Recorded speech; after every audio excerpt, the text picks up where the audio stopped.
Welcome to the Oceanside Planning Commission meeting, July 14th. We're going to stand and pledge allegiance. Tom, would you lead us in that? Place your hand over your heart. Repeat after me. I pledge allegiance to the flag of the United States of America and to the republic for which it stands, one nation, under God, indivisible, with liberty and justice for all.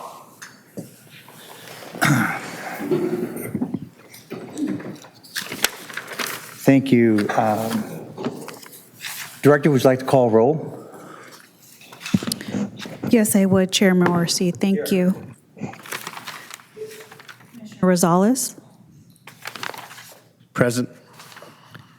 Vice Chair Anthony? Here. Commissioner Redgate had told us previously that she would not be able to make it tonight. Commissioner Gonzalez? Here. Commissioner Balma? Present. Commissioner Dodds?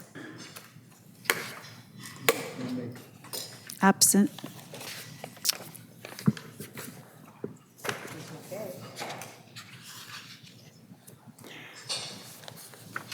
Mary Sue, do we have any issues, communication on matters not on the agenda? Chair Morrissey, it looks like we do not this evening. Okay. Could I get a motion for the approval of the minutes of the last meeting? I'll make a motion. Commissioner Rosales, have a second? I would second. Okay. Commissioner Balma, second. Okay.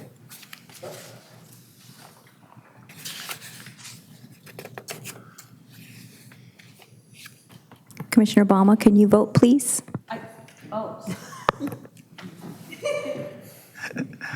It's Monday, I guess. Let the record show the motion passes 5-0. Thank you. I see nothing on the consent calendar or transportation items, so we can go into our public hearings. Item number 4 is consideration to allow for the remodel of an existing 3-story multifamily residence at 1101 South Pacific Street. Could I get disclosures? Can we start with you, Vice Chair Anthony? Staff report, went by the area. Okay. Staff report and drove by. Staff report and site visit. Okay, I read the staff report and did a site visit. I also did a site visit, and I read the staff report. Okay, thank you. Hi. Good evening, Commissioner. Good evening, members of the Commission. I am Natalie Vasquez with the Planning Division, and for your review today is regular coastal permit RC 24-00008 for an exterior and interior remodel of an existing multifamily residence. The project site is a 4,875 square foot lot located at 1101 South Pacific Street in the Townsite Neighborhood Planning Area. The site is located within the city's coastal zone and has a general plan land use designation of coastal mixed high density and transient residential and a local coastal program land use plan designation of mixed high density and transient residential, and a zoning ordinance designation of residential tourist district. The site is currently developed with a 3-story multifamily residence with 3 condominium units and 1 ADU and grade level parking. The project site also lies within the appeal jurisdiction of the California Coastal Commission. Therefore, a regular coastal permit is required for the remodel. The regular coastal permit is a request to remodel the existing 3-level multifamily residence consisting of both interior and exterior improvements to the building. On the interior, the applicant is proposing to upgrade interior finishes and replace existing fireplaces with new direct gas fireplaces. For the exterior of the building, the applicant proposes to demolish 2 exterior chimneys and eliminate a 3rd-level balcony on the north elevation of the building. The existing facade would be updated to reflect a more contemporary style of design by replacing the existing windows, adding large windows, and incorporating more modern materials and textures such as smooth stucco and vertical fiber cement siding, and simplifying the existing roof lines to the structure. For your reference, this is a recent site photo of the building's north elevation along Foster Street. The red outline identifies the architectural elements proposed to be removed as part of the exterior remodel, including the 2 chimneys outlined in red and the 3rd level balcony also outlined in red. The parapet along the roof line will also be removed to simplify the roof line, and the existing windows are also proposed to be removed and replaced with larger windows. This is the proposed north elevation along Foster Street. The exterior would consist of smooth stucco and vertical fiber cement siding, larger windows, new steel guardrails, new metal gate for the parking garage, new glass guardrail for a Juliet window, and a new parapet along the roof line. This slide presents a comparison of the existing and proposed elevations along Pacific Street. The proposed exterior modifications include removal of the decorative frame above the primary entrance and elimination of the pitched roof to simplify the roof line. Additional changes involve replacing existing windows with larger ones and introducing a new wood overhang and metal gate to accentuate the main entrance to the building. And this slide compares, this is a comparison between the existing and proposed exterior remodel on the west elevation facing the ocean. This includes removal of the pitched roof to simplify the roof line and replacement of existing windows and sliding doors with larger glass sliding doors. And for reference, this is the south elevation, which would also include the smooth stucco, the vertical fiber cement siding, and new steel guardrails. The proposed project aligns with the goals and policies of the general plan and local coastal program, specifically policy 6CA, ensuring compatibility with the surrounding neighborhood in terms of height, scale, color, and form. The improvement to the exterior residence would replace existing aging materials with high-quality materials which are similar to other multifamily structures in the area and would enhance and improve the surrounding neighborhood. The project complies with the RT zoning designation as it maintains the existing structure's footprint and height without proposing any increase in floor area, building height, or residential density. It does not affect public access and qualifies for Class 1 categorical exemption under the California Environmental Quality Act for existing facilities, as the scope is limited to interior and exterior modifications of an existing multifamily residence. Therefore, staff recommends that the Planning Commission by motion confirm issuance of a categorical exemption per CEQA, Guidelines Article 19, Section 15301, existing facility, and approve regular coastal permit RC 24-00008 by adopting Planning Commission Resolution Number 2025-P19 with findings and conditions of approval attached herein. So this concludes my presentation. Staff is available for any questions, and we do have the owners of the property available if the commission has any questions. Thanks, Natalie. Thank you. Do we have any questions for staff? I see nothing, so thank you. Yeah. Would the applicant like to make a presentation? Okay. Do we have any speakers tonight? Chair Morrissey, we do not on this item. With that said, we'll bring it back to the commission. Commissioner Rosales. Thank you. Yeah, this item seems to be pretty straightforward, so I'll make a motion for approval. Do we have a second? I would second it and also compliment the architect for the kind of the change in look. It's totally different than what it's there now. I think it's great, and congratulations on doing this. So that's second by Commissioner Balma. Can we vote, please?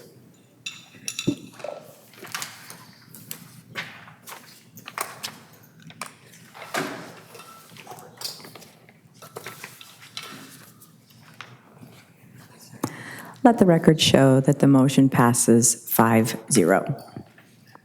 Okay, thank you. The next item is item number 5. It's the consideration of a tentative map, development plan, and density bonus for a subdivision. It's 19 single-family homes, and can we have disclosures, please? We'll start on Louise. Yes, I read the staff report, got lots of emails from a lot of community members, and I did a site visit.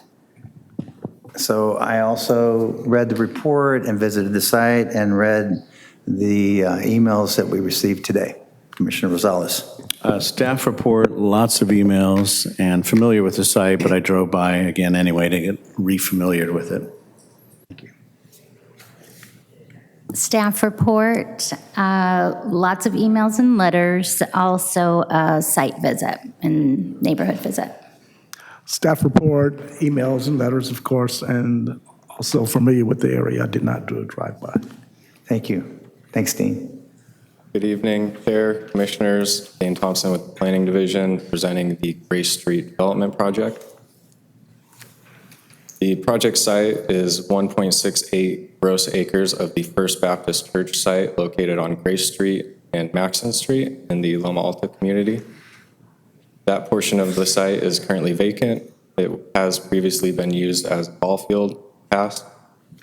The zoning designation of the site is public semi-public, and the general plan land use designation is single-family detached residential. Pursuant to SB 330, housing projects can use the most applicable residential zoning designation consistent with that land use. In this case, that is the RS district. The RS development standards are applied to the project. The church was built in the late 50s, early 60s, expanded in 1964 and later again in 73. And permit parking has been approved by the City Council for this area, including Grace Street, in 2005. The project is requesting to subdivide the 1.68 acre site and construct 19 single-family homes. The request requires a tentative tract map, a development plan, density bonus. The project would reserve 2 homes for very low-income households, 1 for moderate-income households. And the existing church would remain as is, though 13 parking spaces would be eliminated. The tract map proposes 23 new lots. 19 of those are single-family residential lots. There are 4 lettered lots for access and stormwater purposes. The balance of the site would be designated a remainder lot for the subdivision map pack. Residential lots range in size from approximately 2,000 square feet to around 3,000 square feet. Access would come from a private access road stemming from Grace Street with a T fire turnaround, and 2 stormwater basins are located at the front of the project for stormwater runoff and treatment. Here you can see the layout of the proposed subdivision with the 19 single-family homes, access road, stormwater biofiltration basins, turnaround. The development plan is a request to construct 19 single-family homes, 18 of which would be in a twin home configuration, that is with an attached wall down the middle. The other unit would be completely detached. Each structure would be 2 stories with a maximum height of 28 feet. And as proposed, there are 5 floor plans, and each structure would have a craftsman or Spanish style elevation, which I'll show in slides follow. 9 of the units would be 3-bedroom units, 2.5 bathrooms, and the other 10 would be 4-bedroom units with 2.5 bathrooms as well. And each residence would be equipped with a 2-car garage. This shows the site plan a little clearer than the tentative map. So 18 twin homes and then 1 detached unit in the middle on the bottom. Here are the proposed elevations. You can see that in the top left corner and the bottom right, you have your Spanish style elevations. Bottom left and top right hand corner, you get your craftsman style. 2 3-bedroom homes would be reserved for very low-income households and 1 4-bedroom home for moderate-income households.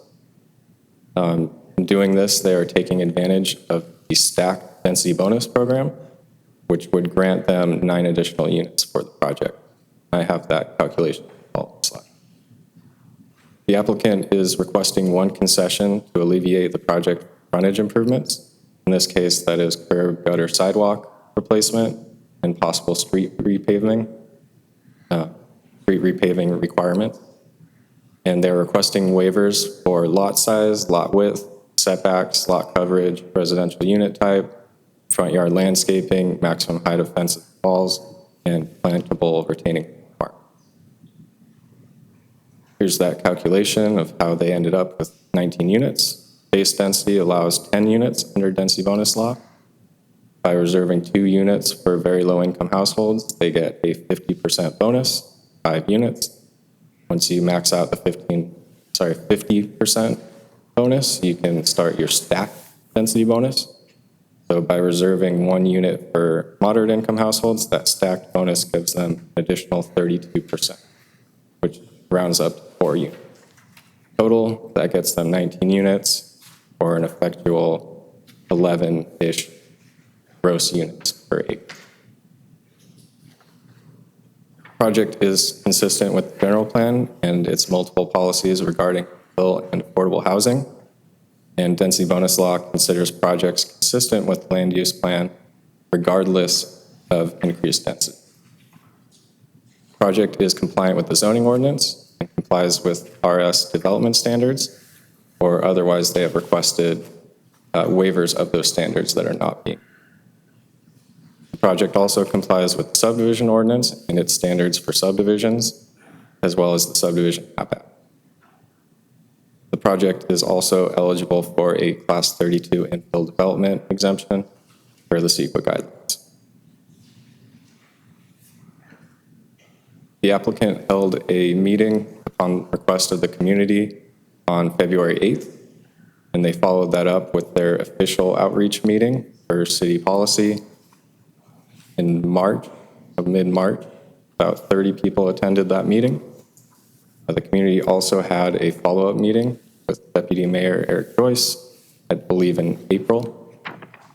And to date, staff has received 33 letters of opposition from the public with concerns regarding stormwater, privacy, parking, traffic safety, dust, noise, habitat loss, fire safety, aesthetic impact. With that, staff recommends that the Planning Commission confirm issuance of a Class 32 exemption for the CEQA guidelines and approve the project as proposed. That concludes my presentation. I'll be available for questions, and the applicant is here. They'll say a few words. Thank you, Dane. Commissioner Rosales. Thank you, Dane, for that presentation. Can you go back to the second to last slide? Yeah. The common concerns raised by the community, before we hear from the community themselves, can you characterize some of these issues? Maybe not all of them, but. Sure, Commissioner Rosales. So stormwater is a fairly unique one for this project. We've heard repeatedly from the community that there's flooding issues. So the project has submitted stormwater documentation that they'll be meeting their 100-year flood event requirements. Privacy also came up a lot. That is not a specific adverse impact pursuant to density bonus law, Housing Accountability Act. That's not something that the city can require changes to the project. The applicant submitted a parking study for Grace Street, which showed that there's effectively no parking issue at all. Nobody parks on Grace Street, which is probably from the permit parking program. For traffic on the project, they didn't meet thresholds to require VMT analysis or LOS analysis for our city guidelines. Traffic safety is reviewed by our city traffic engineer and the traffic department.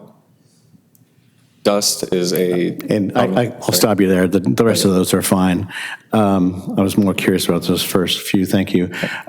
Follow up on your comment about the privacy. I noticed one of the waivers, I believe it was a waiver request, was the height of I suppose, a wall around the property, maybe next to the community backyards or whatnot. So is that, yeah, thank you for pulling that up. Is that related to the privacy issue, or is that unrelated? Why was that wall so tall? Why are they asking for for a waiver on that? So I can have the applicant confirm the reasoning behind it. Yeah, that's fine. I believe both on this side, there's a retaining wall with a transparent fence on top of it. And for our city standards, when you put a fence on top of a wall, you have to count heights of both. So it's the total height. So the maximum height for a wall or fence in this district is 6 feet, but they're going above that on this edge, and then I believe on this edge too, where there's going to be 6 foot walls, or sorry, a 6 foot fence, might be a 5 foot fence on top of retaining, separating these from the community. Great, thank you, that's all I have. Commissioner Balma? Yes, thanks, Dane, for the presentation. I have a question, because it was kind of interesting how he had an archaeological bio memo, a report that was done on this site, which looks like it's been like a ball field and there was nothing there. So I just wondered, why did this site trigger that? Why did they have to do that? Commissioner Balma, that has been a recent trend for new projects that request a infill exemption. But there are a few qualifications that they have to meet, and with increased scrutiny on these projects, we've been asking for more and more studies. So studies for air quality, for cultural resources, stuff like that. The developer is also fairly, I want to say, competent. They've done a handful of projects in town, so they know the deal.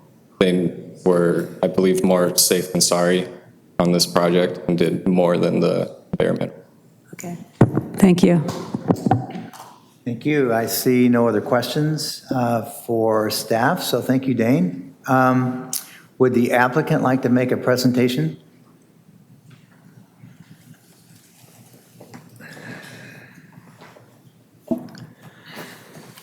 Good evening, Chair, Commissioners.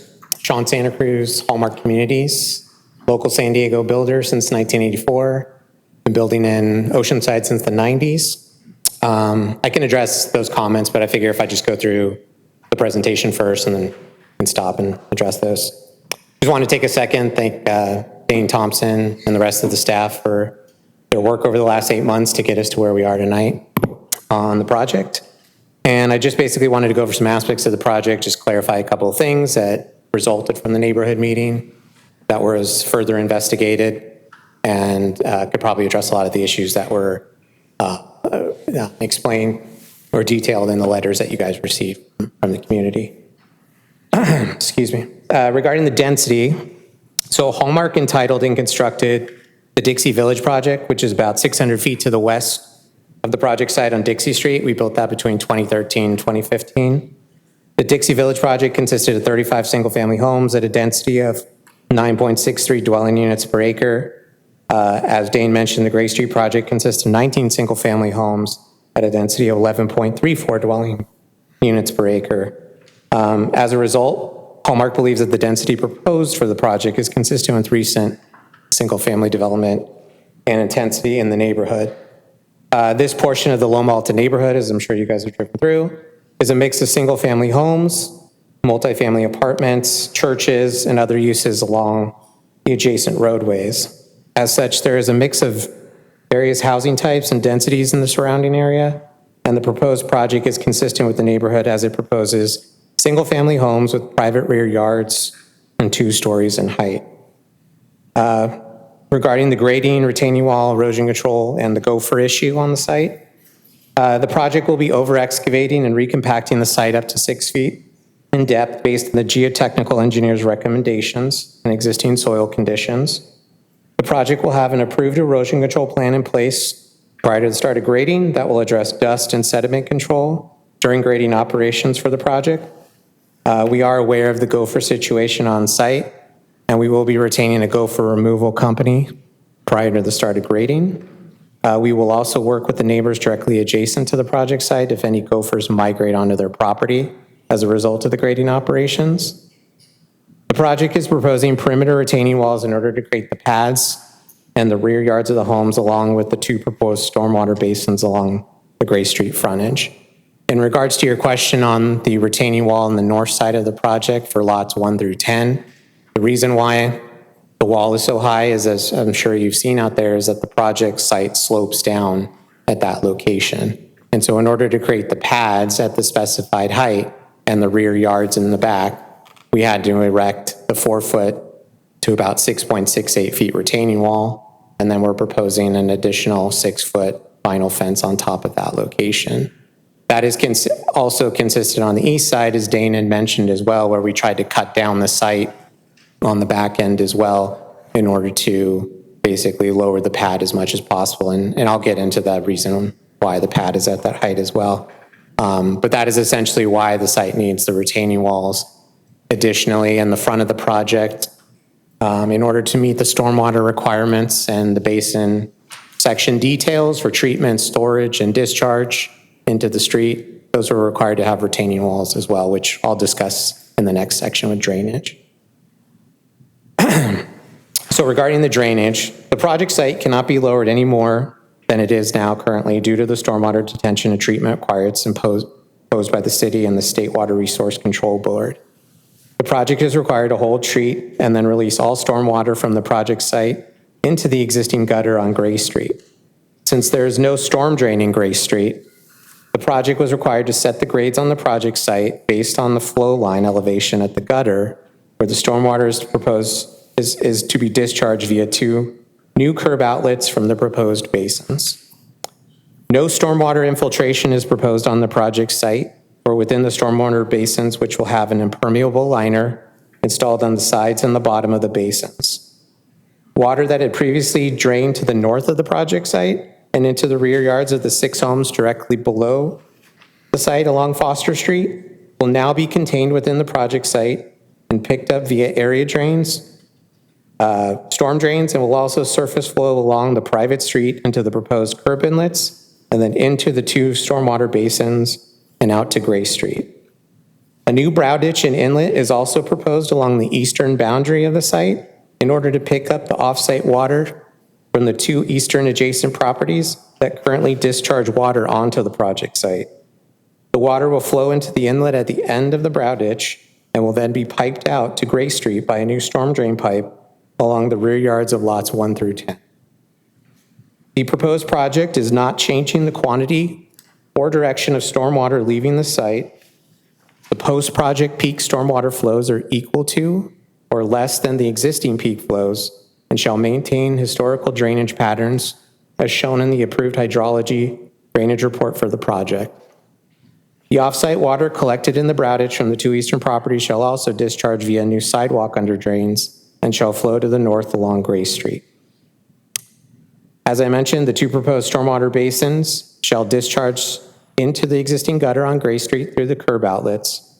From there, the drainage will flow as it always has to the south along Gray Street and will cross Maxon Street via an existing cross gutter and will continue along the western side of Gray Street until it reaches the existing inlet at the corner of Gray Street and Greenbrier Drive.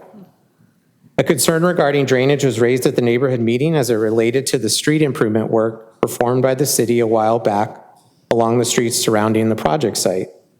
This involved the pavement overlay along Foster Street, Saratoga Street, and Maxon Street west of Gray Street, as well as the slurry seal along Gray Street, El Monte Drive, Cary Road, and Maxon Street east of Gray Street. We reached out to the engineering, public works, and capital improvement program departments to discuss the issue. The response we received indicated that none of the departments were aware of any persistent drainage issues on the aforementioned streets surrounding the project site.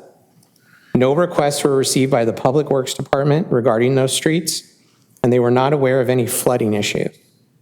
One complaint was received by the CIP department after the work was performed by the city, in which the owner claimed that due to the overlay on the road, drainage was subsequently directed towards their property. CIP ended up addressing the matter with the owner directly.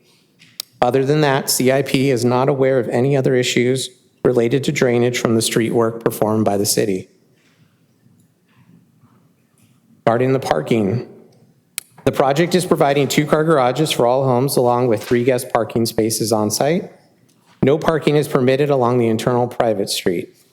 A discussion was had with the church to see if they would be willing to license out additional parking spaces for the future owners and their guests within the existing church parking lot. The church indicated that they were not interested in this due to the concerns about access, security, liability, and insurance impacts to the church. The project is already removing 13 existing spaces, and although the church will still be compliant with the current parking regulations for the City of Oceanside, even after the loss of the 13 spaces, they do not know if their future plans for the church will require the use of the extra spaces in their overall parking count. They wish to reserve the right to keep these spaces unencumbered by a license or used by others. Regarding the preferential parking permit program along Gray Street, the future owners will be able to apply for those permits since the project consists of single-family homes. Although this permit parking is available, it is not being counted towards meeting the parking requirements for the project. The CC&Rs for the future HOA will contain requirements for all future owners to utilize the garages for their intended purposes, and compliance will be monitored by the Future Homeowners Association. Additionally, as Dana mentioned, the project hired a traffic engineer to set up monitoring cameras on the existing light poles at the corners of Maxon Street and Gray Street, Dixie Street and Gray Street, and Foster Street and Gray Street. This was done to determine the number of cars parking overnight between the hours of 8 p.m. to 8 a.m. along Gray Street to ensure there would be no conflict with future owners of the project that chose to use the permit parking. We reached out to the parking enforcement supervisor for the City of Oceanside, who informed us that parking enforcement patrols for various neighborhoods and streets depends upon staffing levels. They do not have a range of time to offer for when parking enforcement staff checks specific areas because the needs that they handle are vast. Thus, we decided to monitor the road on a non-holiday week in April 2025 while school was still in session, and reviewed the footages between the hours of 10 p.m. to 2 a.m. for Monday, Wednesday, Friday, and Saturday of that week. Only one vehicle was parked on the west side of Gray Street between Foster Street and Maxon Street on that Saturday between those hours of 10 p.m. and 11 p.m. And as Dana mentioned, the memo of the findings was included in the project. Lastly, I wanted to point out that the First Baptist Church is the underlying fee owner of all 60 feet of Gray Street along its frontage. An easement for public highway was granted to the city in 1956 for the purposes of establishing a 60-foot right-of-way along the property frontage. The easement shall continue in full force and effect so long as the use of the street remains in effect, but if that were ever to be vacated, the property would ultimately revert to the underlying fee title owner. Since the project will own approximately 174 linear feet of Gray Street, or Lot D as shown on the tentative map, it could not be restricted in the use of its own property for both access and parking, as well on both sides of the street and within the previously granted public right-of-way along Gray Street.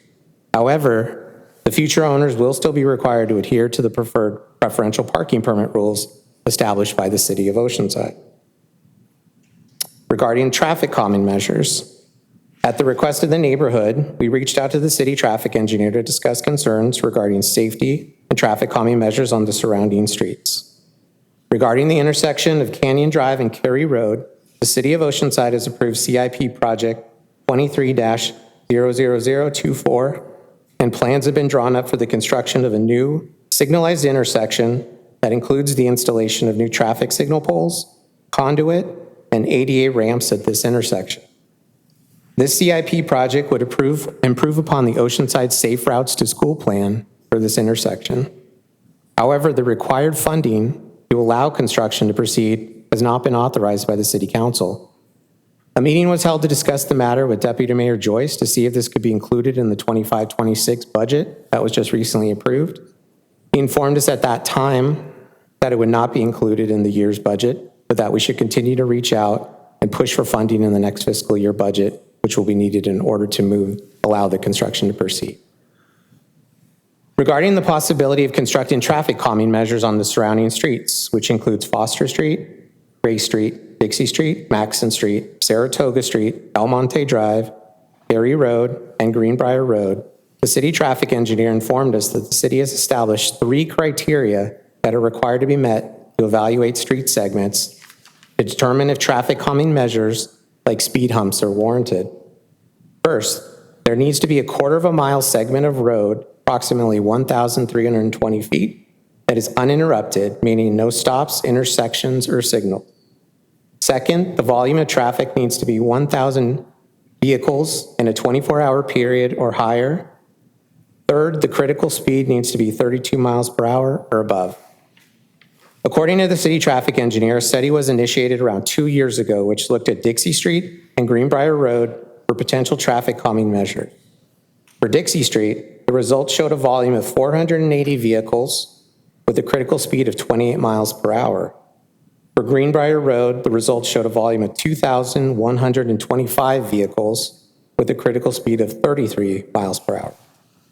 A petition has gone out to the residents on Greenbrier Road along the east-west portion of the road, just north of the golf course, to determine their desire to install speed humps along this portion of the road, since all 3 criteria had been met. Since Dixie Street did not meet the criteria in either speed or volume, no traffic calming measures would be supported by the city traffic engineer on this street. As for Gray Street, Foster, El Monte, Saratoga, Maxton, and Cary Road, the city traffic engineer stated that a similar initial study and speed survey would not be warranted, as these roads do not meet the first criteria, as previously mentioned, to warrant any further analysis. We pressed the issue further with the city traffic engineer and put in a traffic request to evaluate the following intersections to see if additional stop signs and striping could be added to help address the speeding and safety concerns raised by the neighbors, since traffic calming measures would not be supported along these streets. The following intersections were discussed with the city traffic engineer: Foster Street and El Monte Drive and Cary Road, and Foster Street and Saratoga Street. Based on the review of these intersections and discussions with the city traffic engineer, the project is willing to install the following improvements and is amenable to them being added as conditions of approval. For Cary Road and El Monte Drive, add a stop sign, L-spar pole, and striping at the intersection prior to turning on to El Monte Drive heading south.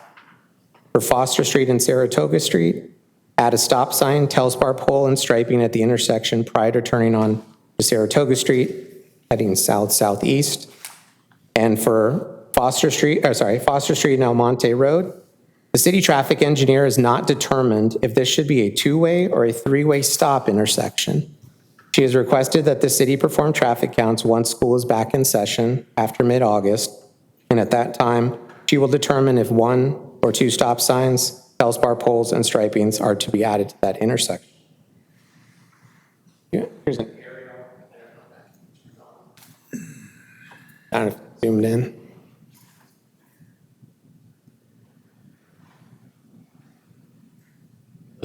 Those are the 3 intersections in question. Although these measures may not deter speeding in the neighborhood as either speed humps, roundabouts, or other traffic calming measures might, they are items that can improve these intersections, are supported by the city traffic engineer, and which we are willing to install, even though we are not required to for the project. Lastly, regarding Dixie Street, there was a request to complete the sidewalk improvements along Dixie Street so that there is a connection from Grace to Barn Street. Unfortunately, there are 4 parcels where there is missing sidewalk or where parking spaces, overhead power line poles, driveways, and landscapes and walls would prevent the connection to the existing sidewalk along the north side of Dixie Street. These properties would ultimately be responsible as part of any future redevelopment to grant right-of-way to the city, remove overhead lines and other impediments in order to construct the frontage improvements, including sidewalk along their property frontage. As it stands now, our project cannot be responsible for this work, as it is the responsibility of those property owners to make those improvements, or for the city to make those improvements if they are deemed necessary. And that kind of wraps up the presentation. Answer any questions that you may have. Thank you, Sean. Commissioner Bowman. Thank you for that presentation. I have a question. When you talked about the basins for stormwater, you said that they'd be lined so they're impermeable. I usually, when you install these, it's for the water to drain into the groundwater and kind of eliminate some of the stormwater runoff. Why, in this case, is all the water going to be captured and then sent into the street? It's solely because of the nature of the soil. It doesn't allow for infiltration at the necessary percolation rate for the water to be infiltrating the ground. Most soil in San Diego County doesn't allow for that. It's like 90% doesn't allow for it, so it's the far and few between that you can actually find type of soil that actually allows it at the acceptable rate before it becomes a problem. So what has to happen is we have to line it, contain it, and then discharge it into the street. Interesting. So this is the first time I've ever heard one that's impermeable. And so it must be all clay then? I guess the city... It's called a type D soil, so it's very clay, and the water just doesn't allow... You need to be closer to the beach. We've built on Cleveland Street multiple projects where that is we barely had the ability to infiltrate there, even that close to the beach. Interesting. So it's a circumstance. Our civil engineers here could answer that question. Okay, no, more I'm sure specifically. you've studied it, and I'm sure the city's... Yeah, but it's mainly because of the soil issue. I just thought that's kind of interesting to have it impermeable and have it all descend out into the street. I thought some of it could seep down, but I guess not. Yeah, we've only had that ability to do that in Encinitas. At one point, we actually had to drill a perforated pipe 30 feet into the ground. For about 20 feet of it, it was solid, and then the perforated started below that in order to get the water down to the ground. Right, interesting. The other question I had was, it was one of the public comments, and I know that you kind of addressed it in your comments back to the community, was that why didn't you just flip the hammerhead to the other side? So can you just kind of tell me a little bit about why, because it would just eliminate one more house that might overlook the people's houses on that kind of downhill slope. There was a reason why you couldn't flip it. Yeah, so even if we flip the houses to it, what we did is we wanted to be able to obviously create the largest setback from the homes on the north side because of obviously the homes there. The sidewalk that is designed on the south side with the hammerhead, if we were to invert the project and flip it, as you can see, the setbacks are much less on those homes up against the church, which essentially would force us to push the buildings closer to the property line, thus negating the primary purpose of trying to get more space in the backyards there. All right. Okay, thanks. I don't see any other questions. Sean? If I can just, one more issue, Sure. I think, and I'm sure it'll come up. So we have had meetings with the homeowners below us. The church owns the corner property, and then there's 5 remaining properties down there. We've met with 4 of the homeowners 2 to 3 times. There was an issue discovered that the current fence line is incorrect. Those homeowners actually have anywhere from 3 to 5.5 feet more property. So what we have offered to do as part of that to correct that issue when we build our wall is that we have offered to remove the fencing that's running on their backyard, connect their side yard fencing to our fencing so that they can gain back their legal property. And we've also offered to enhance with vegetation through trees and shrubs with those homeowners, and have been working with each one individually to address their needs because each of their backyards is differently as well. So we have made that offer, and that was discussed, prior to the official neighborhood meeting.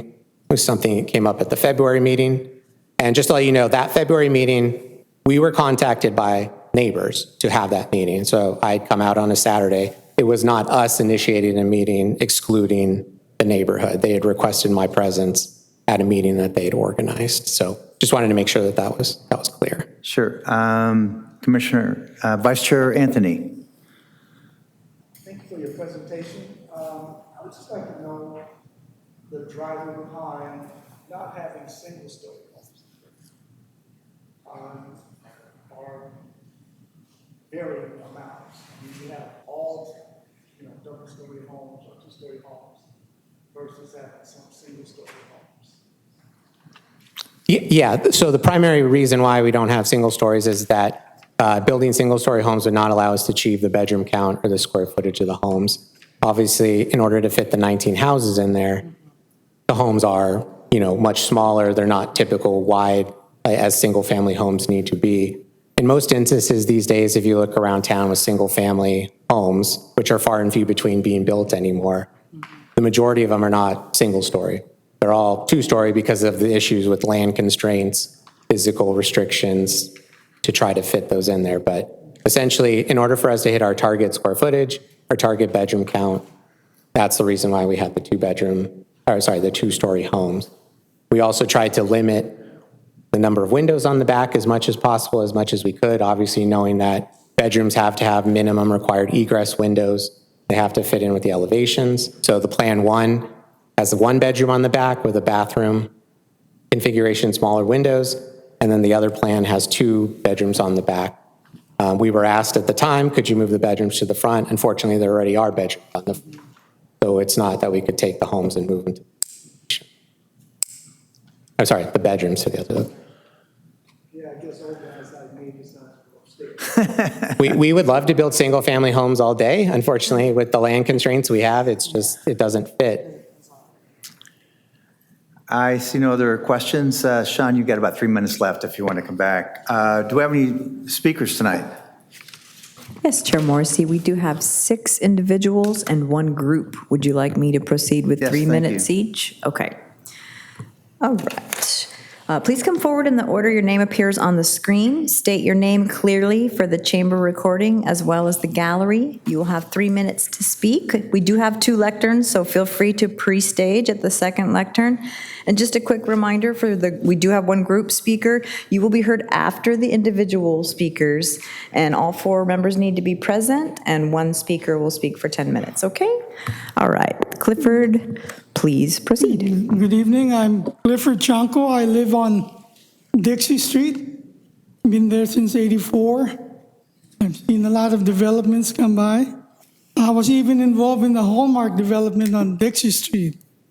I actually met the owner, and we hashed out a neighborhood support for their project. With this project, there were several concerns that confused me, and forgive my cynicism for this whole procedure, because every time I go here, it's already a done deal. It's already approved. It's almost like the Utilities Commission for rate increases. It was just a play. Anyway, the deputy mayor said there are state regulations or injunctions that supersede any city requirement. So regardless of zoning or anything else we question, there's nothing you can do. That's what he said. So this is done.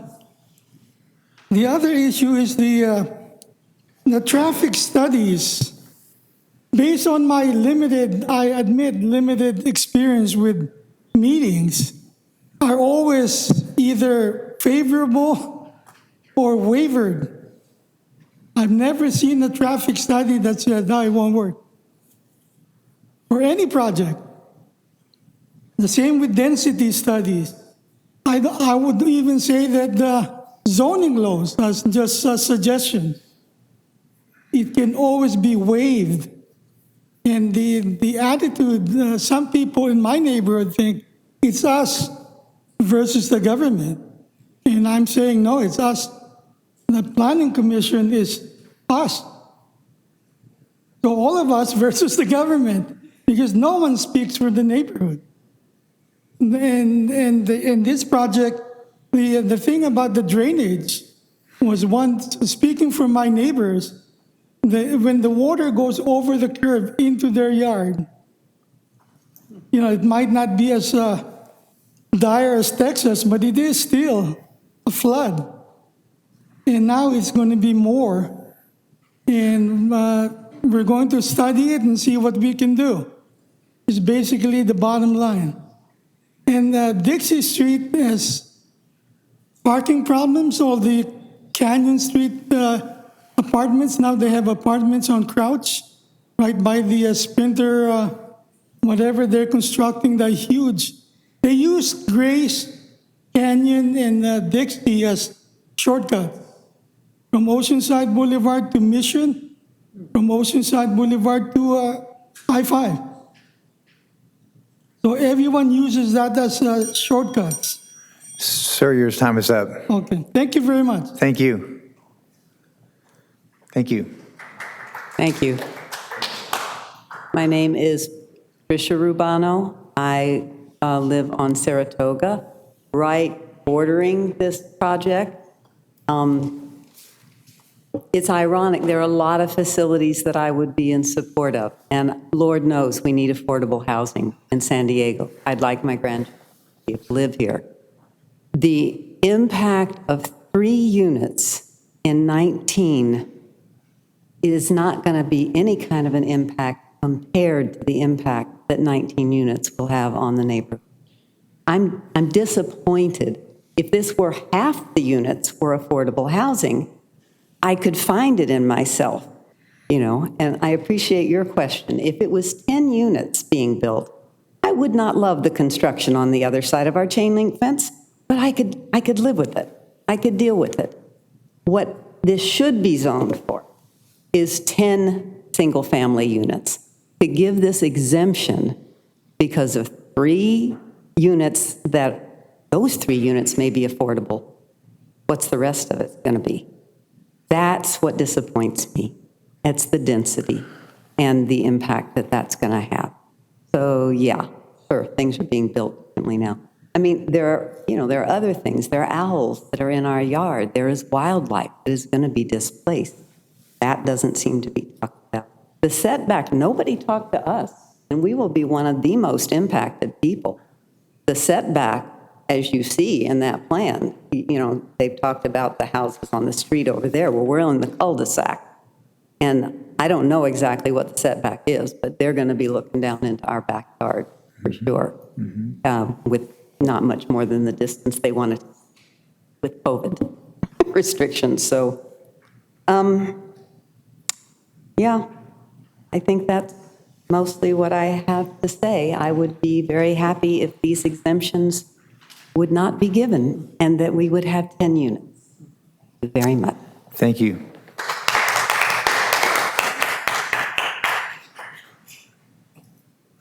I'm Joseph Rubano, Patricia's husband. I live on the same property with her. So I just want to concur with her. Also that we were not spoken to. And I think, like what Patricia said, our property, I think, is the most affected possibly. And no developer or any city people have come to us to talk to us about it. From what was spoken, it seems very little was given any energy about the privacy. So what Patricia said, we have this, I think the setback, Dane, I spoke with Dane several months ago, and he said the setback was something like 7 or 8 feet because of the variances that were given. And so to have this 27-foot building behind us with windows, whether they're limited or not, are going to be looking down on our property. So it doesn't seem like enough energy is given to this question of density or this question of privacy. And I will say the same as Patricia. I'm kind of disappointed in that. And disappointed in that my understanding of low-income housing, Greenbrier has 57 units, my understanding, that are for low-income housing. They're apartment units, they're not houses. So I'm wondering, is there really a need in our neighborhood for 2 low-income units? I don't think so, but you guys have to decide that, not me. I think that's my most, and then, so if this project goes ahead and we have this setback of 7 feet from our property, is there going to be any kind of, will the project give us trees that can grow up to, say, 25 feet? So we don't have our privacy taken away from us like that. We've been there 20 years. We've really enjoyed that space. We've enjoyed the quietness of that community, and we've enjoyed the character of the community. And this seems going to change that. Okay. Thank you.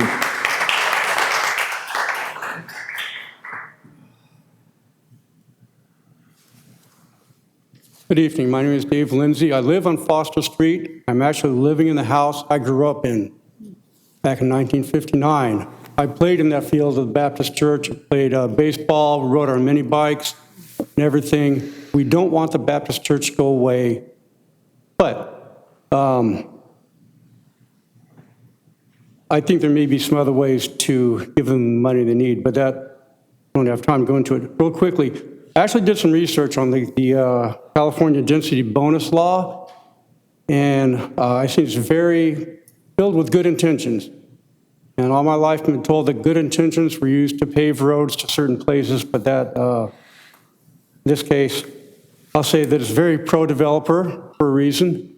And I see that as part of the number of incentives or concessions allowed for percentage for the very low income and moderate income, all the boxes have been checked.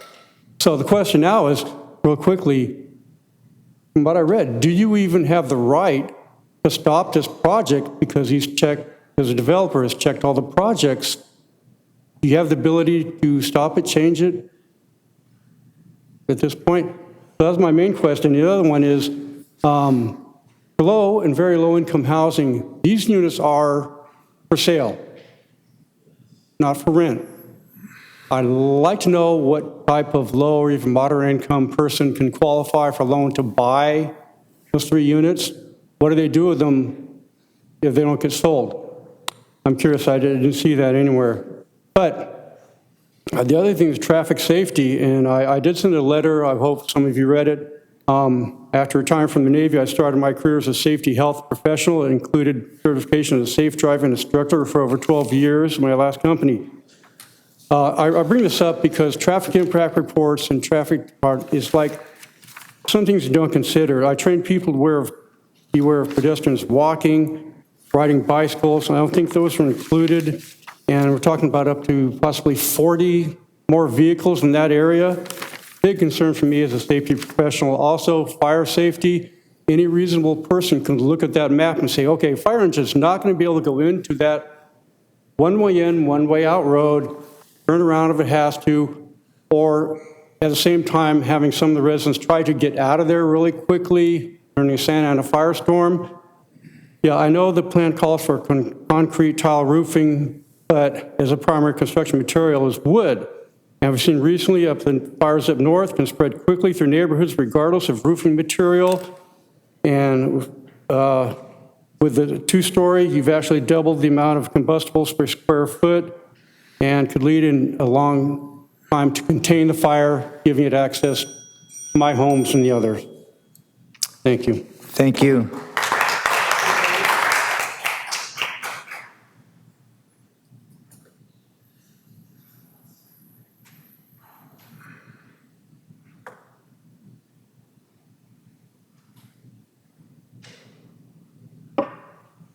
My foot went to sleep, sorry. My name's Glenn Mills. I live at 2420 Saratoga Street. I live at the end of the street of Saratoga, and I'm the guy who owned the home that the overlay flooded out the underpinning of my house, and it cost me $20,000 to put drainage from front to back from my property. They fixed the street. It's been a nightmare for 3 years. But this isn't about me. Mr. Davis is soon going to give a 10-minute presentation covering many of the things that we've already discussed here, such as traffic and infrastructure. And so I will concur with his statement. I wanted to talk about meetings that I've been to for the last year where the head of the police department has sat and said they do not have enough people on staff. Now, when I talk about infrastructure, that's part of it. Emergency response. Do we have enough people to cover the projects that are going on? I read the parking survey that was done about nobody is parking on Grace Street. But we've already established that the homes are smaller. The garages are maybe two-car garages, but there's no place to park outside of the garages. How many people have a two-car garage that they don't park in, and the parking then goes to the street? I think Mr. Davis has got some pictures that he's going to show you that Sunday we parked on both sides of the street so we could show you what that would look like. I don't think that meeting the intent of the law so we can go ahead and do something, it's like throwing spaghetti on the wall and see what sticks. It's pretty important to me because it's going to change the character of the neighborhood, which, as Dane said in his response to my letter, we don't address that. It's not the city's business. Who does? I mean, I've been here since 1981. I've put time in as a volunteer many years.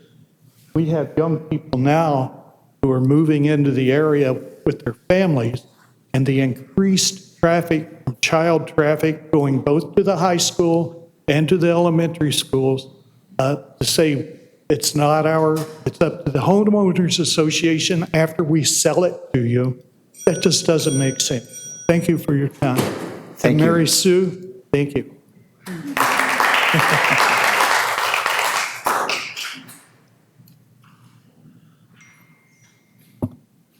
Thank you. My name is Tom Dennard. I live at 114 Edgewood Drive, which is northeast across Canyon from Grace Baptist area.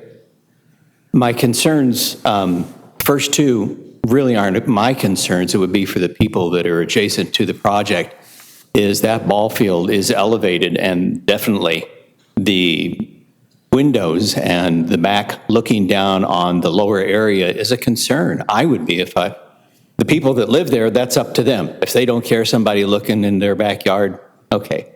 But otherwise, again, the character of the neighborhood, if you look at the map, you can see 5 houses just adjacent to the property. That is a full core of, it's half of the width there. So you don't know how to explain that well. But the 1,900 to 3,200, I think it is, square footage, it's half of what those others are. So you're crowding those, and it's pretty high density from my perspective. 2-story, I can understand that. There's adjacent 2 stories where the old glass houses used to be behind Miracosta. So there's 2 stories there now. Okay, if you want to have 2 stories. But the elevation is a concern, the privacy and the character of the neighborhood. It is just sort of out of place. That may not be your purview, but it is a consideration. My major concern is coming down Canyon. As I come down Canyon off of Mission and turn on to Cary, going away from Grace Baptist, it's a little bit, the traffic coming down there, you have a 40 mile an hour that quickly changes, and you got a flashing signal, you're going more than 30. I'm concerned about the crosswalk, about any mitigation to that. If you put in a signal there, you're going to have some rear ends as people come. I slow down, but not everybody does coming down that hill. And so I'm concerned about that. And at that intersection, you are only allowed coming off Cary, headed down on Canyon, coming from Grace Baptist, you're only allowed to turn right. I don't think all the new traffic coming through there is going to want to turn right. I think they're going to go straight ahead and Cary on up to Mission, or they're going to make a left and somebody's going to get sideswiped. Somebody's going to get T-boned. And so that's a concern that I have, and putting a signal there just from the volume of the extra traffic. Thank you.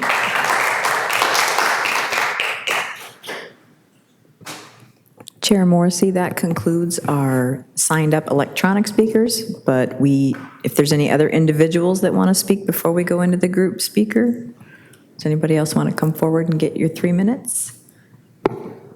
Why don't Oh.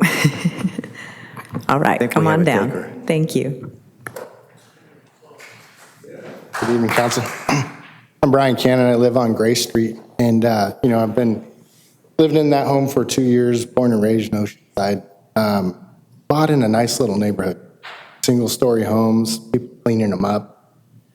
This development does not fit our neighborhood for many reasons, and I disagree with the builder on a few things. I've been in the business, and their permeable drains just not make sense. My home on Gray Street, down near the corner of Greenbrier, when it rains hard, the water comes over the sidewalk.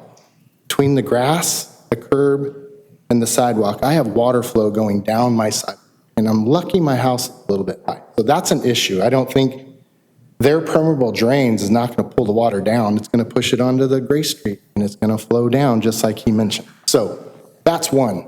Two, we've got how many homes, 300, 400 homes going in down on Crouch.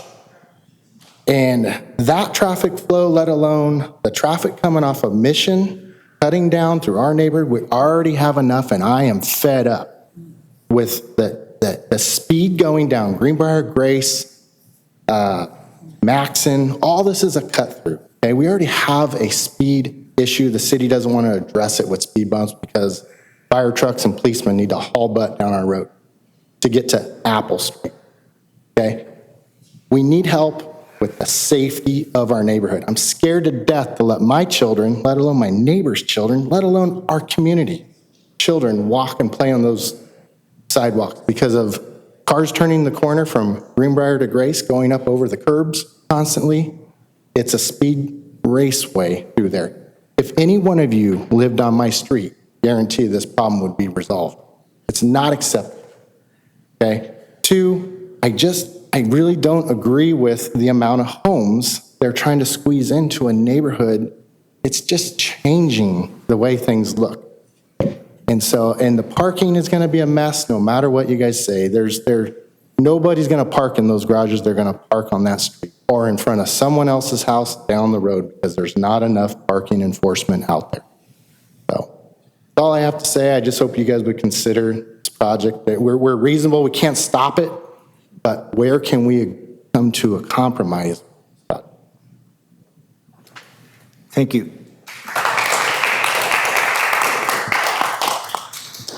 At this time, we'll go ahead and call our group speaker. I believe the group of four, Sean Davis, you're going to speak for the group. I just want to verify everyone's here. I've got a Norma, is it Bockert? Thank you, sorry. Brisa Bassett and Maya Bassett. Everybody here? Okay, wonderful. You may proceed, Sean. If I wanted to use a computer, am I able to do that, or do I need? That, I think, has to be pre-authorized through IT, but we That's can, fine. if you have any documents, we can display them on the... Yeah, well, actually, I'll switch over to that one up. Okay, well, we'll give you your 10 minutes as soon as you're ready. Thank you. Yes.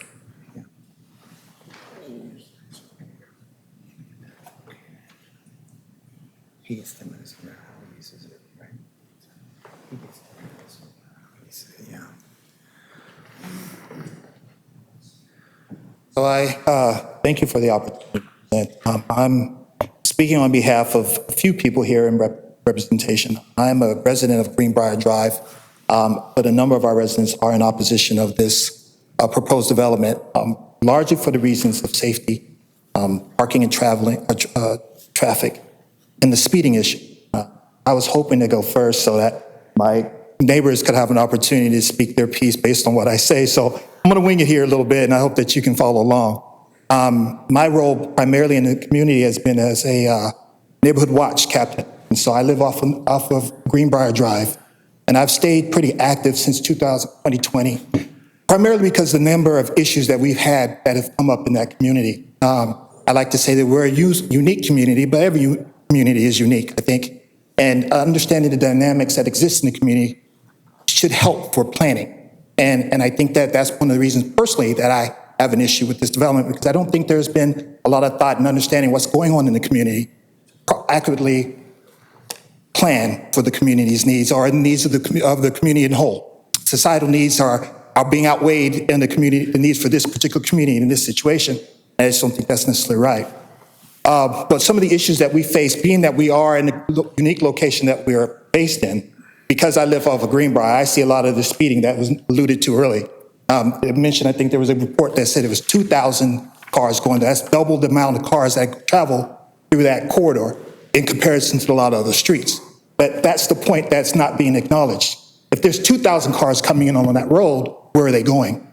They're going in different areas in that location. You have the Boys and Girls Club in that community. You have the senior in that community. You have 2 churches in that community. You also have a YMCA facility that's in that organization based in that community. You also have Ronald Ortega Park in that community. You have a large number of other activities that are going through that community that nobody really seems to be able to really track what the implications of that traffic flow through in and out of the community, as Brian just alluded to.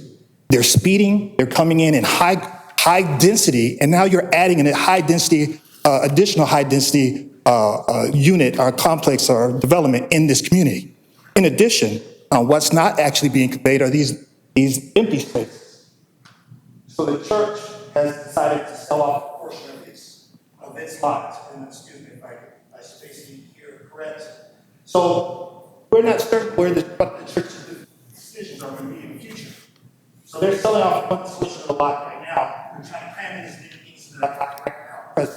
But there's a hidden lot right across the street that nobody's necessarily talking, although we understand there's proposed residence home being proposed in that space. But now you have an additional high density unit possibly there as well. Around the corner here across the street from Finley is another empty 2 lots. We'd like to believe Finley actually owns those 2 lots. And they will probably, like First Baptist, consider who they're going to have developed. Hopefully they do it in this area as conducive to the neighborhood. But if they don't, we could potentially have 2 more high density properties, combining that unit there and building up our income. Elks Lodge decided to sell their camping and turn that into something different. So we're having a lot of developers come in and make these changes. Greenbrier Village was another one, example, at the bottom of Greenbrier Drive and Apple Street. A lot of the neighbors were disappointed that no community input was provided for that. And they just built up a 60-unit, low-income facility in that, which was already conducive to some extent with what's in that area. If you go up Greenbrier, go up Curves Street, you'll see a lot of high-density housing already in that area. So it's not as though the community isn't already fulfilling that lower mandate. It's just that what you're developing is impacting a high level of density right in that community. As a safety person, I want to highlight some of the safety concerns as well. In addition to the speeding, there is I've lived there for 12 years now, and there has been a transition from a lot of older folks to a lot of young families.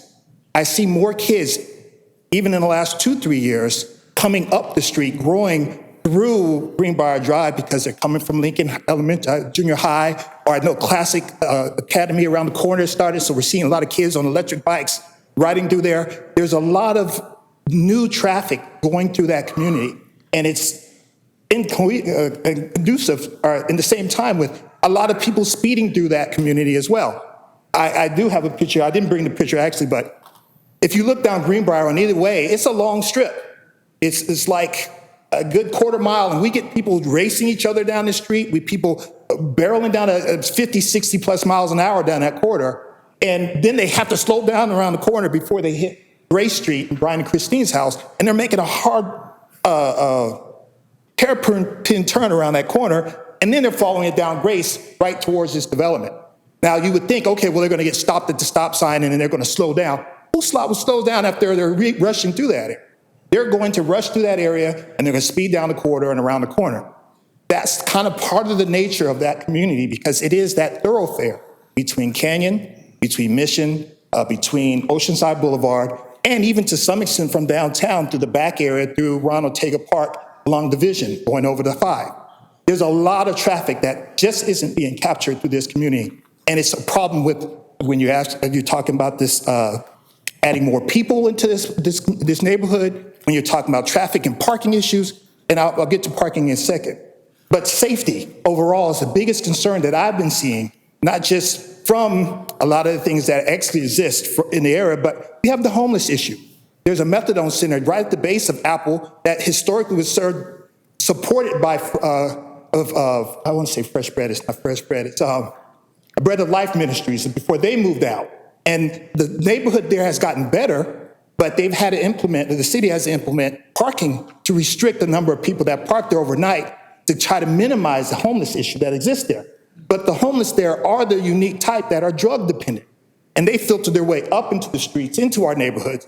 And they're in the same area where these kids are riding their bikes through. So this is a different issue, but I'm speaking from a safety standpoint. You're talking about putting a whole bunch of new families into this new neighborhood that aren't familiar with what the range issues are with the city, or with this particular area. I know I was just talking to a neighbor the other day who lived in the new Dixie, the former Dixie complex, and she was saying that, oh, I was surprised at how many people, there's so much traffic built up in the last few years. And I commented to her, I said, no, the traffic has always been here. You might not have just noticed it. But the parking on your street is different. So that brings me to our exercise. I want to make sure I'm 2:40. This is how much time I have left. Okay. So I wanted to take a moment to kind of we had an exercise this weekend to kind of look at Grace Street, in particular, what would Grace Street look like if there was cars on it. So just from a reference standpoint, my understanding, there is a parking permit regulation requirement on this block. So all in front of Grace Bible Church, you have to have a permit to park between the hours 8 p.m. and 8 a.m. 8 p.m. to 8 a.m. I could be wrong about that, but I believe that's what is specified on the post at the end. So that's why during the day you do not see any cars, and even during the night you don't see cars there because you're required a permit. So if you look at the middle of the day, you look there on going from south or west, looking towards Grace. Now from Dixie, looking the opposite direction. There are no cars there in the middle of the day. That's just because there's no demand or need in the middle of the day. In addition, if you look down Dixie, it's a different picture. There's cars all down this. And the reason for that is there is no permitted parking on this street. So a lot of the cars that have been parking historically, where there is no parking in the neighboring communities, they're parking along Dixie to fill where they have more cars in the apartment complexes off Canyon and other areas. They're parking here. In addition, some of the kids from the Maricosta College are parking here and they're going through the community in Dixie, jump the fence, get in, go to school. They didn't want to pay for parking. So this community is already impacted by parking issues. Now, when you're building this facility now, or this new project, with no parking requirement inside the facility itself, it will inevitably filter out onto the streets. So what that looks like, this is a different day, same picture out on Dixie. What that begins to look like is something like this. And now this is an exaggeration to some extent. You have cars parked on both lines. This, from my understanding, on both sides of the street, the city has allowed it 44 spots for the space between Accent and Foster, which I can't imagine 44 cars parked along this corridor and what kind of potential problems that could pose. But theoretically, you're probably not going to ever see that many cars parked along the street. So for exercise, just take the pictures to do that. Again, you can see how tight the street looks in comparison to plan. This is just one development. This isn't as if the city has raised the church and is building a whole bunch of properties there. So in short, if I may close, there is opposition. The concern is safety. The concern as well is parking. And the density of the population of the project just doesn't seem to fit well with what's available in the area. Thank you for your time. Thank you.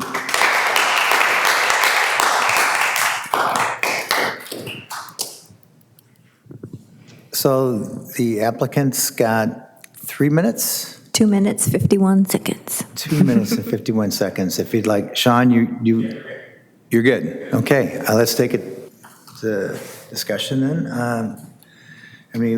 Commissioner Rosales. Did I request to speak? Okay. Yeah, you were there. Well, thank you first to the community for showing up tonight and voicing your concerns about this development. a number of the comments we heard got it right and indicated that, yes, to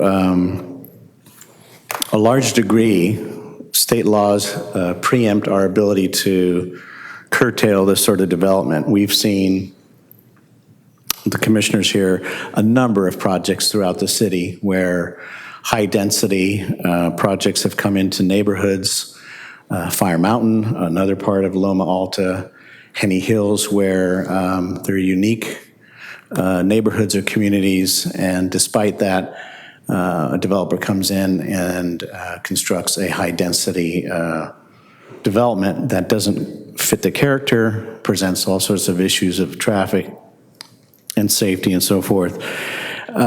So that's kind of where we are. And we've, for a while now, because I've been on the commission for some time now, we've been struggling with this a great deal. So unfortunately, we have very little latitude to do much with these projects if they come forward, and they often require or request waivers on all sorts of standard development standards, and so this one has a few as well. The last speaker got it perfectly right. There are other to be yet developed parcels in your community, and we've seen several in Fire Mountain too, that somebody is likely to purchase and do a similar thing as this project. So these aren't going away, and I think one of the speakers talked about is low-income, high-density development really necessary in this community? It's a good question, but they are popping up everywhere. So it doesn't mean that you get a pass on having this kind of development come into your community, whether it fits or not. So I haven't seen anything in this development where, and typically we'll try to find some kernel, some kind of pushback on a project where we can. And I haven't seen anything on this one just yet. I'm going to look through my notes where I might be able to request a pushback on the developer to do something or take something away or whatnot. But I'll stop there and I'll hand it over to your next commissioner, Chair. Thanks for that time. Thank you. Commissioner Balma. Thank you. Thank you. I do agree with Commissioner Rosales on the place we're at, that we don't have a lot of leeway to say no. As you all know, you've seen the laws. And that's pretty much the politics in Sacramento. And it's even going to get stronger from what I understand. There's a new one that's coming down that says if you're within, I think it's a mile or a half mile from a bus stop or train station, you can now go 6 stories, even if it's a single-family neighborhood. So it's not going to get better. It's going to get more intense because the housing shortage is there, and everybody wants the growth to make the machine keep moving, right? The one good thing this developer I thought was good is that, he didn't place those houses right on, like, I know it's still overlooking your backyards, but we've seen a project not that long ago, I think it was on Crouch Street, that the units, I think they were even 3 stories, were right on the property line, 3 stories high, overlooking people's backyards. That was insane, and that guy got approved. This one is, they've pushed the units back as far as they can. They're raising the fencing as high as they can, so at least in the ground level, they're not going to be looking into your backyard. Yes, the bedroom could look into your backyards, but I think they've tried to do what they can to push it back. So that was a really good thing that the developer did, as well as addressing the stop signs, trying to help a little bit with traffic on those 3 intersections. You had said you were going to put that into your project, adding the stop sign. The city's agreed to that. So I thought that was another good reach that the developer did to try to help with that. I mean, they do have the sidewalks within the community itself, which is good for the neighbors. And, like I said, it's just a hard thing for us to say no. If I was in your community, I'd be out there with you right now doing the same thing. So I know that it's hard, but we're stuck. So that's kind of where I feel right now. If there's somebody else that wants to comment. Thank you, Commissioner Gonzalez. Thank you, Chair Morrissey. I kind of in the same vein, just wanting to affirm though, your civic engagement and your, staying involved and connected to what's going on. And it's obvious you care a lot about your community. And it's frustrating for folks all around the state that we essentially have our hands tied when it comes to the density bonus projects.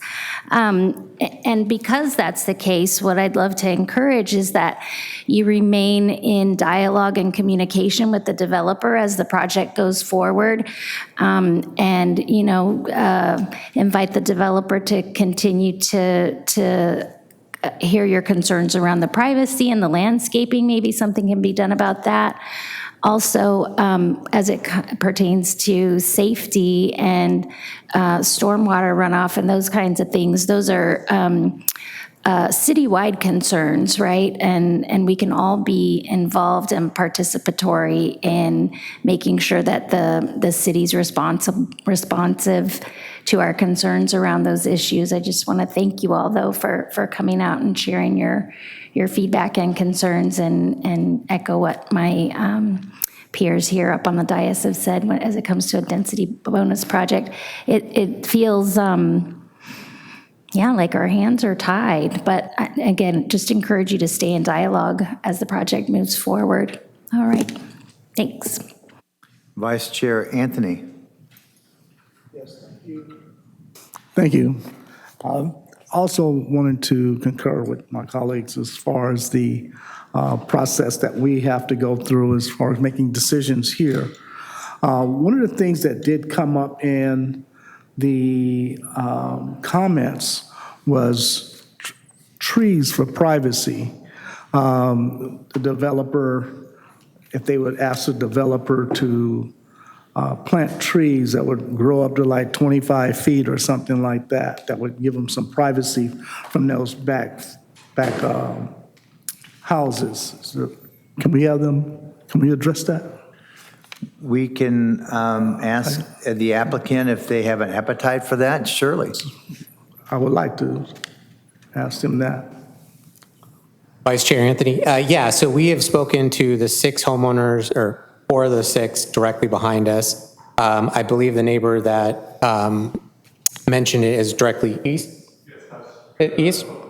Yeah. I don't know how far their home is to the property line. I'm happy to have a conversation with them. The house. Yeah, their house is set back a distance from the property line. But I'm happy to have a discussion with them. I can provide them my card and we can have a further discussion. Because there probably will be some coordination anyways with the fencing during construction, as the chain link fence shares our property line, and I think it's slightly off the property line, about half a foot to a foot. So happy to provide them my card and have a further discussion with them. Okay, thank you. The other issue was the stormwater. That came up quite a bit. And you gave an explanation of why it's going in the direction that it is going out to the street. Is there a reason that it could not go the opposite way? If we could change that, I would be the biggest supporter. Unfortunately, the state law does not allow us to change the direction of the drainage leaving the site from its historical pattern. We did look at that originally, and I can have our civil engineer speak more to it as well, but it's essentially that you cannot change the historical pattern of the drainage in that direction. Brian, do you want to say anything more? Do you need any more explanation, or? Yes, if you could, please. Good evening. My name is Ryan Waffle. I'm an associate principal at the PLSA. We're a local civil land surveying firm. To Sean's point, we cannot change the historic point of discharge from a site. So what we have to do is we have to capture the water, we have to treat it, we have to meter it back out to pre-development flows. When you take a vacant piece of property or undeveloped piece of property, the runoff is much slower than when you come and build houses and pave on it. So that's part of the equation of what we have to do through various technical studies, drainage reports, water quality management plans that abide by the City of Oceanside's requirements, the County of San Diego requirements, and the state requirements. So you're saying that your I guess what you're using as far as the flow coming off of the property is going to make it the same as it was when it was just undeveloped land. Exactly. As part of the drainage report, we study the pre-development condition and the post-development condition.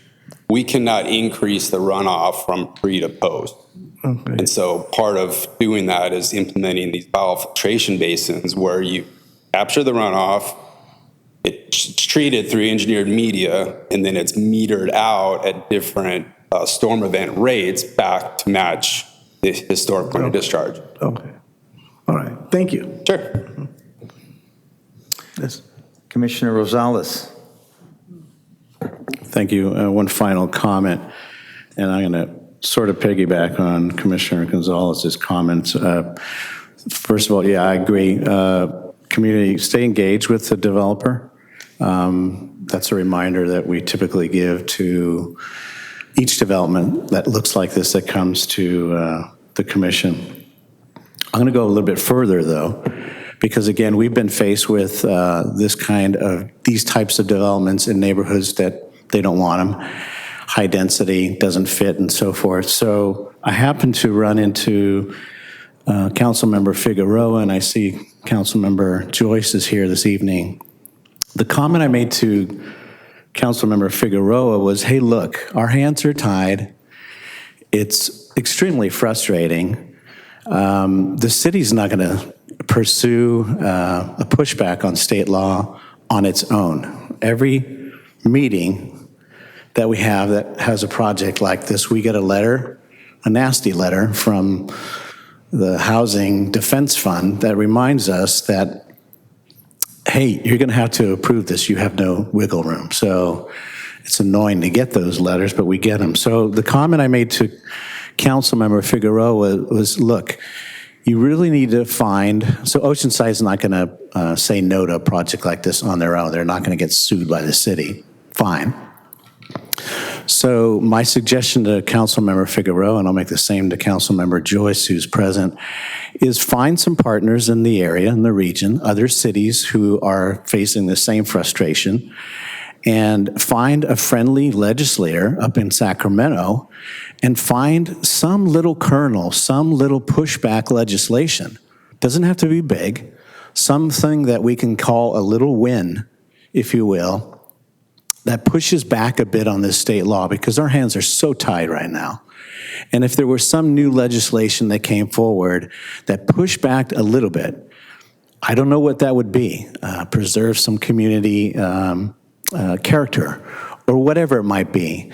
I think that would go a long way to alleviating at least some of the frustration that we're facing here and that all the cities in the area, and the state for that matter, are facing. So that remains my position that the city of Oceanside should find a partner, should find several partners, and find a legislator who's willing to do that. Because as you can hear from my voice, I'm frustrated because we keep getting these developments, and we'd like to preserve our communities in Oceanside and other cities in San Diego and across the state. So that remains my, or that I've stated what I'd like to see happen. So I'll stop there, Chairman, but I would highly recommend that. I think we all could agree with that. Thank you. I see no more discussion, so if I could entertain a motion. All right.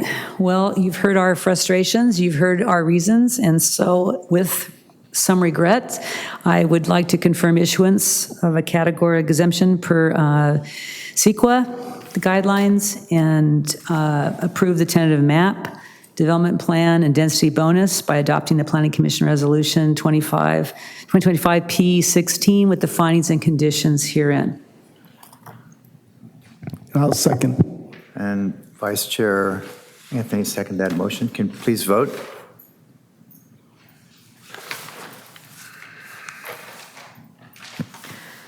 Let the record show that the motion passes 5-0. Thank you for your participation. Carrying on,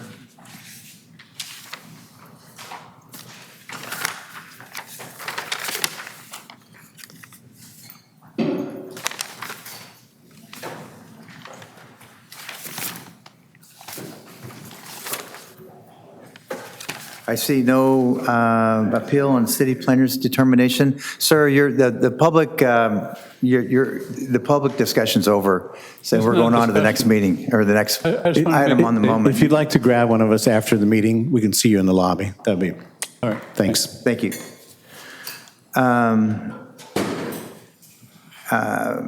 I see no discussion items, no miscellaneous actions. So it's now time for the city planners, commissioners' reports.